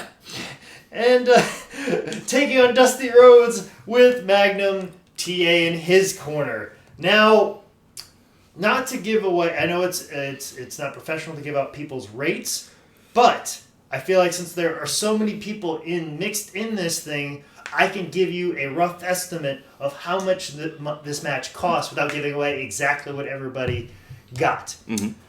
I rough estimate from what I know about these individuals and what they would probably expect through years of working with them, through what I've heard them say, and what they're probably getting at this time. I estimated this match to be about $7,500 or $8,000. This particular match. Wow. Right? Just this one. Just this one. I estimated the rest of the show to be coming out to about $12,650. That's it? Yeah. No, just the show portion. Like, not getting these guys to do the meet and greet signing. Well, there's a lot. I'm not even taking consideration, like, Bill Apter's fee. I'm not taking consideration Tom Pritchard, who I believe he had a hand in running the back. And also, too, I made some very generous, and that's just the talent. I'm not talking about, like, in the building, which I'll get into that in a minute, too. I'm guessing roughly about the rest of the show was about $12,000. So we're talking about a $20,000 payroll with about $8,000 of it being in this particular match. That's a lot of money. You trying to tell me Tater Kirby's not breaking the bank? I don't think so. But anyways, this match happens, and like I feel, this match happens. I feel bad because like I don't want to like really shit on like, oh, this is Dusty and Tully in 2005, but this had like they wrestled 3 times before on Carolina Championship Wrestling shows, and like they'd already done like a bunkhouse match where they fought all over the place, and all of those matches, What does that mean? I heard them they talking just about just beating each other outside. That's a name. No count out, and they just kind of a redo of that. And also too, like I think people were kind of like turning on Dusty a bit. Yeah. Like there are a lot of like people that were cheering for the bad guy, and they wanted to see Tully win because Tully I think put over Dusty in all 3 of the prior encounters. So it was like kind of there's not a lot of heat, not a lot of push between them. Just a bunch of stars out there in the main event, and it was for a title this time. And then, of course, Tully uses a shoot to win. Like you do. And Dusty smacks a lady. I was saying, Dusty Rhodes hit, so I'm going to let you in on a secret, Okay. Jake Manning. While I watched this 3-hour DVD, I drank a lot. And then prior to this 3-hour DVD, I had already drank a lot. So some moments I thought maybe I invented in my head. Dusty Rhodes, the baby of this match, hit a bitch, right? Yes. Okay, Yeah. just checking. Yeah. He hit a lady, but was still over at the end, correct? Yeah. Okay. Because Harley Race came in. And not only did he hit her, he would also say that if you want to see a real man, I'll take you outside. Okay. All right. Did he also call her a woman on the street? Yeah, that was classic though. No, she deserved that one. She deserved That's that. fine. You can No. call her a hooker, just don't slap her. Verbally, anything's okay. Yeah. But when you hit a bitch, Yeah, like just really popped real good. this Like, was just right. just hit her like he meant it. like, yeah, and like she really hadn't done. Like, I get it. Like if you I think he even smacked Baby Doll one time. Probably. I mean, who else? But like it was almost like at that time it was like warranted. Like I think she hit him or she'd been screwing him over. Like at least there'd been a little bit of a build up. Chrissy Ricci, this is day 1 of her being Baby Doll, and she just gets slapped. Like, Hey, welcome. She's new and used in the same match. yes. So yeah, but crowd seems to like it. Yeah, well, Does he got a real read of the crowd? I'm like, I feel like they would like this. How would I do yeah, this? no, this is Like, cool. I get this. This relates to me. Yeah, because so that happens. This all happens. Really weird because Tully won the belt, got back in and didn't get the belt. Like, well, because the lady that was going to accept it for him got hit. Yeah, and so that's the thing. Like, it's really weird because like they never brought the belt. It's just really weird to me. Like, he had a good opportunity when he was taking the roll back in and took the jabs from Dusty. He could have fell down and as he was rolling, scooped up the belt and got out. But he didn't. So it was like really weird. Like, you have the only thing that's special about this is that somebody's going to win the title, and then you don't get a moment where somebody holds has the title. Yeah. Yeah. So it was just really weird. It kind of fell flat. I just say it was kind of interesting to see, this other renowned character standing there getting booed, holding somebody else's belt, and that's the final image you see, just him standing alone in the middle of the ring. A fallen angel holding what's not his. Pretty much. Bam. Also, I noticed an image that happened right as they fade to black is a very concerned Tony Hunter talking to my boss Michael Bakikio, and that's where we fade out. You should be fucking concerned. Do you see this show? Just kidding. I love Tony. Tony's a great guy. I love Tony too. Tony is such a good promoter, but as we found out later, he was a little bit over his head on this entire show. I love Tony. Tony's a great guy. And also, we conducted an interview with Tony after this whole show happened, and basically he spilled the beans of what happened, because shortly after the show, a lot of speculation came out, a lot of rumors, a lot of things that weren't true, a lot of things that actually kind of were true, but there was a lot of stuff going on about it, and talk of like wrestlers weren't getting paid, a lot of mismanagement, also a big concern about the building specifically. A lot of concern about what was going on and stuff like that. And I know Tony was going through a really tough time because of it, and hurt his reputation for a very long time. Now, luckily, Tony's back and he's doing good work with Big Time Wrestling, and he's done a lot of things with that. But like, Tony got into a considerable amount of trouble with this show, most notably because this building cost. The bill for this building was much larger than his regular Lenore building, which we mentioned earlier, where he had 2,000 people. So he had a larger crowd in Lenore, than he did for this building. So larger crowd in a smaller building? Yes. And the building, this is the auditorium, right? Yes, the auditorium. So this is a huge building. Yeah, and my boss, Michael, extended an olive branch to Tony to give him an opportunity to lay out some of these facts. So I just want to spill some of these facts out right now. Because like I said, and in the interview, Tony flat out says like he overbooked the show. Because like I said, when you have a talent roster that costs you almost $20,000, that is not good. Yeah. Because you still have to pay the building, which the Lenore building, he said at the end of the day, you pay whatever for the Lenore building. They're going to keep the concessions. They're going to make the money themselves. You pay a couple cops to be there for security. He said Lenore would cost him about $500-$600. That's not wow. Yeah. For a building that holds 2,000 people? Yeah. Jesus shit. Yes. Now, Spartanburg. Who also holds 2,000 people, because we've been there for sold out shows. Tony claims on that night he received a notice of a bill as they started adding things up of $9,200. Jesus. In 2005? 2005. Jesus. Because there was a situation, I even heard, paying somebody to run the spotlight. He had to get, I even heard that he was getting $100 an hour.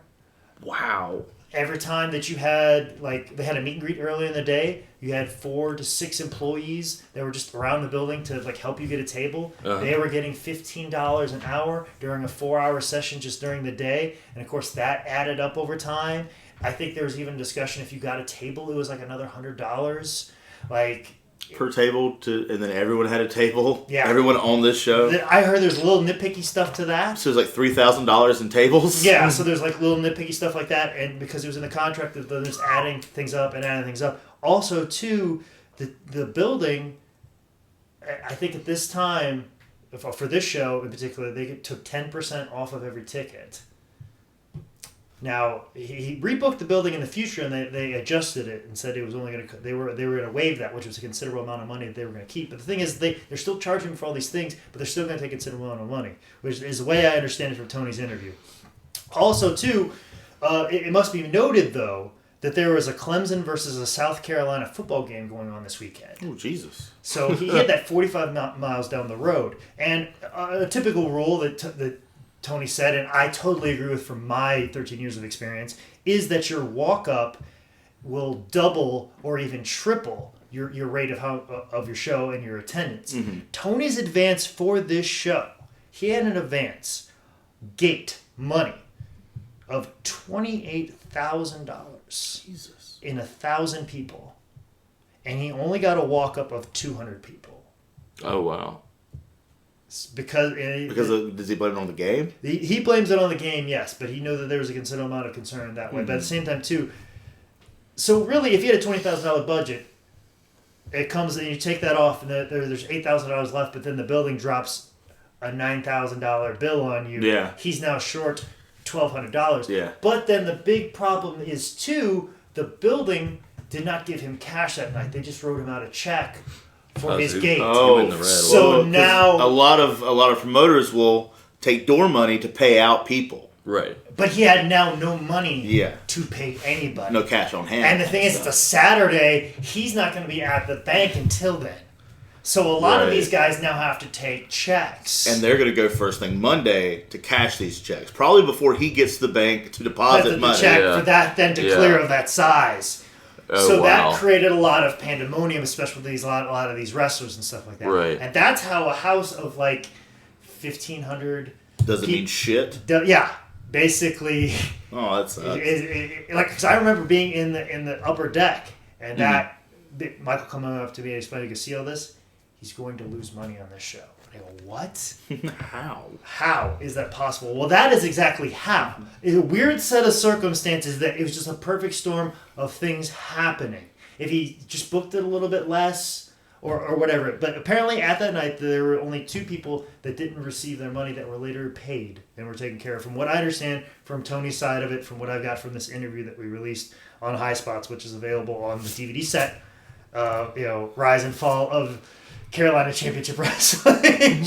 Which, are we getting sponsored all of a sudden? Yeah. We're putting high spots over way too much. Which, like I said, was a big concern and stuff like that. But, that's the thing. And I feel like this show really popped the bubble for legend shows. Mm-hmm. They were going really hot and heavy 2003, 2004. There was that nostalgia kick. We had all the WWE Classic figures, so people were buying those, getting those signs. We had all, the DVDs coming out, the Ric Flair DVDs, the Road Warrior DVDs. I remember us having to shut down the office just to fill the orders for the Road Warrior DVD.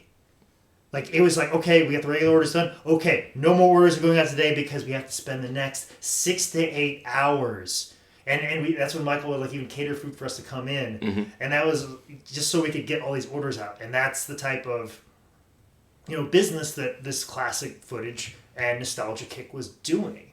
And for DVDs in 2005, even still, it was just ridiculous how much people had this nostalgia kick for wrestling, and that's what these legend shows were. But I feel like after this show and all the negative things that were said online, that really didn't have a whole lot of truth to it and didn't know the full story of it, what happened.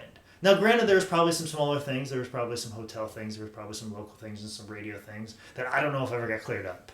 But, you can see how the circumstances, how this all happens. From my math to the math that Tony explaining, from the information that I'm seeing here, I could see how this could happen, but I'm only seeing a deficit of $1,200, really, at the end of the day. Mm-hmm.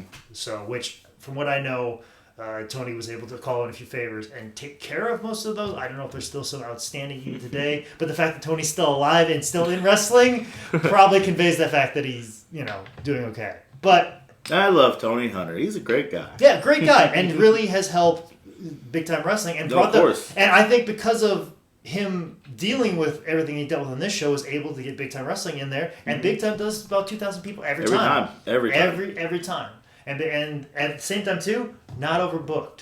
No. They've got 4 names on there, and they're going to put some in He's got his Massachusetts buddies that he brings down, they're Boston. Yeah. Boston buddies that he brings down, his own guys who are fabulous people, and then Danny high spot Miles. Guys. Yeah, it'll be Danny Miles, Ted Goods, Flex Armstrong, give or take. Bam Shaw. Bam Shaw for sure. Yeah, and then he'll use me because I'm the only one that's licensed in South Carolina for high spots. Or one of the bravados, and just local guys, and then also too just a couple of lower level guys and just a couple WWE guys, and that's it. Yeah, we're not doing Mass Superstar versus Barbarian, where that's going to cost you maybe a couple thousand when you add up Jimmy Hart's you have the money guy versus a very little money guy. Yeah, and that's how you do it and how you stack your undercard, where this was just full of Just name, everybody. Name. Tater Kirby was the only person that wasn't a name on this show. Exactly. And the thing is, too, is like the matches will be different and be better because you get a young guy that's going to bump for somebody that's got a few more miles on the road. You know what I'm saying? And then you won't have these stagnant things through like, oh, it's just dragging on. It's dragging. And also, too, you're not booking 10 matches. You're booking 6 matches. You know what I'm saying? And you want, and he as a person, Steve, that runs it, wants that shit to end early. He wants to spend more time pre-show and intermission so he can sell more Sting ticket prices and more Flair stuff and more Cody Rhodes stuff. The wrestling part is actually in the way of what he's trying to do. Exactly. And he treats it as such, and we all agree with that. And, it makes more sense with him. Where CCW, it was reversed a little bit. But at the same time, too, is like the people really wanted to see Rock and Roll Express versus Midnight one more time. Tully Blanchard versus Dusty Rhodes one more time. You know what I'm saying? It's like, we're never going to see that again. Because of the passing of Dusty. Like, we should, happy that happened. But there was so much emphasis on the wrestling part and not enough on the money generating part of it and stuff like that. And I think that's where things have shifted for larger shows like this. This has been a cautionary tale of what can happen when you overbook a show. Also, too, Tony stopped running from May to November, so everybody and their brother hears about these big crowds, and Tony, being a nice guy, was like, sure, I'll put you on my November show. Sure, I'll put you on my November show. And thus, that's how it ended up getting overbooked. But, I really feel like because of all the bad press that happened because of the show, the whole bubble popped. I remember classic figures going down. Of course, YouTube was just a few, maybe years or months away. So the DVD sales of WWE stuff was going down. So all the nostalgia stuff was going down. This was really the beginning of the end of the nostalgia kick that happened in 2004, 2005. Yeah. Ironically, don't you think something like that would essentially boost, say, your career as a non big name, a small name? That took a little bit of time. Maybe now so more, but not. At I that mean, point. Start the series of events that's going to lead to more of an independent. I totally agree that's kind of what's happened now because a lot of things have happened. You had a lot of those guys that were on these shows. And there goes, see how many people I drew here? And then, of course, if I go out like a Kirby Mack or like a Brad Thomas and do all these big, elaborate spots, I'm going to come back and they're going to yell at me for doing a whole bunch of stuff that they can't do. Yeah. Right.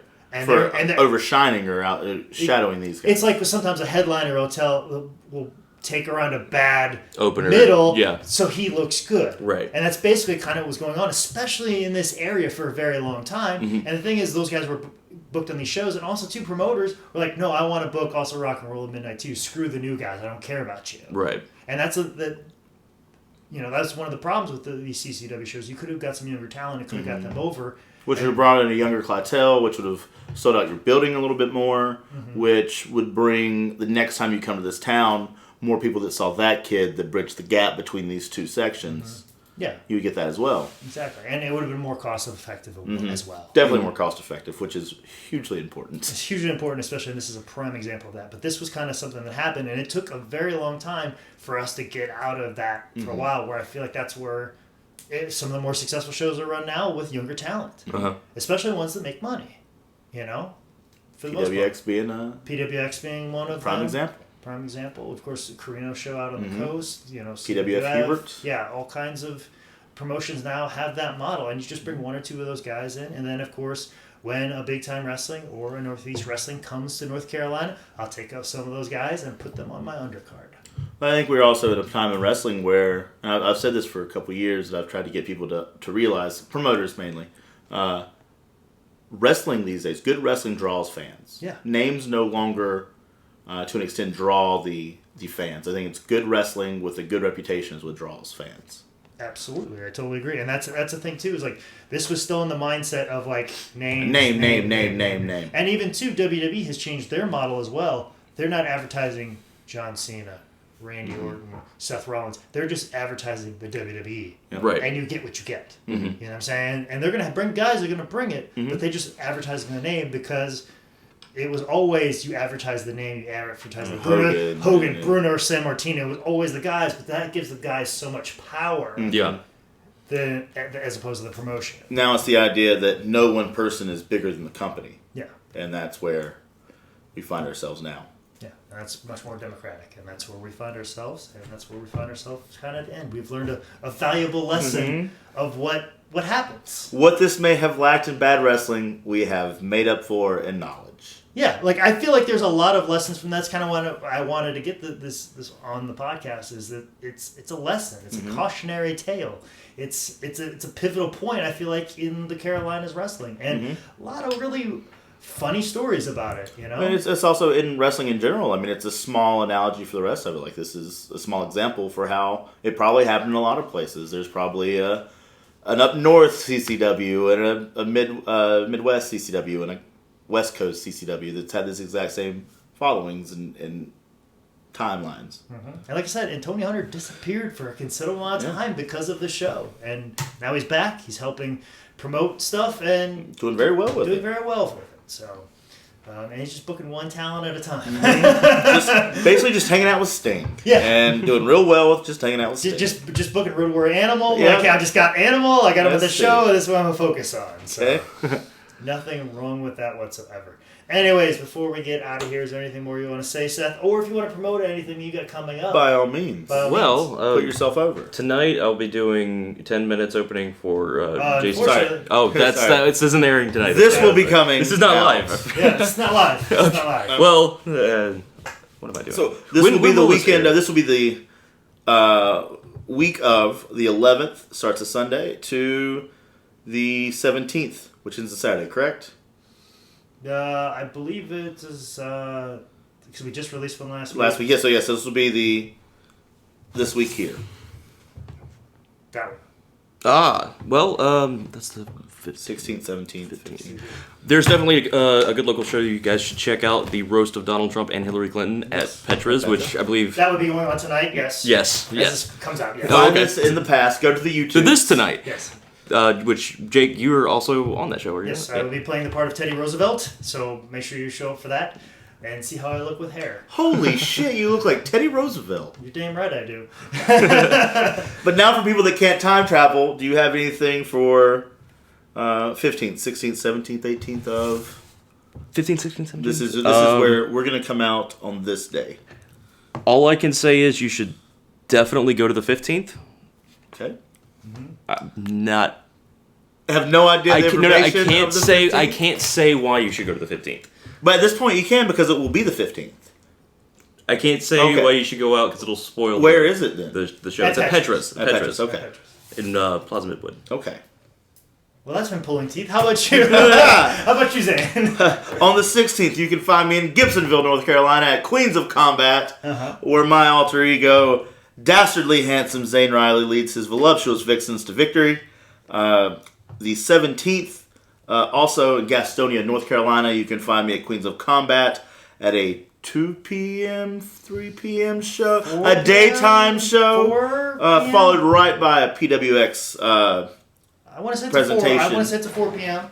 Okay, 4 p.m. for Queens of Combat. 3 o'clock for doors. 3 o'clock for doors, which will buy one ticket, get you to both shows for PWX's Redemption, headlined by Eli Evans and Ethan Case in a no-holds-barred street fight, last man standing, not a dog collar match, but a match of death. Match of death. And then that Sunday, New Revolution Lucha Libre in Greensboro, North Carolina. Also that Sunday, September 18th is Freight Train Show, so anybody... Shit, never mind. I'll be at Freight Train Show on that date. I've got to change my calendar. Is Freight Train Show in Albemarle, North Carolina. It is a 6 p.m. bell time. It'll be at the E.E. Waddell Rec Center on Wall Street in Albemarle, North Carolina, starting at 6 p.m. Of course, we'll be at Queens of Combat and PWX. And, of course, the roast of Hillary and Donald Trump on the 15th. That is tonight, so make sure you show up for that. But for more information about this show and... if we forgot anything, if you want to complain, or if you're David Crockett and you want to fuck off, go right ahead at Manscout Manning on Twitter or at Manscout Manning on Instagram, or you can email me, David, at Jake at SSLshow.com. Make sure you log on to the website. website. Who even knows anymore? Who even knows anymore? I'm drinking that Diet Pepsi right now. Because it got the caffeine in it, old man. Got the caffeine in it. But make sure you check out the website, howdidthisgetbooked.com. Also subscribe on iTunes and Google Play. Also subscribe on YouTube at youtube.com/ManScoutManning. Also follow on SoundCloud at soundcloud.com/ManScoutManning. Anyways, this has been another edition of How Did This Get Booked? Woo! Yeah. How did it get booked?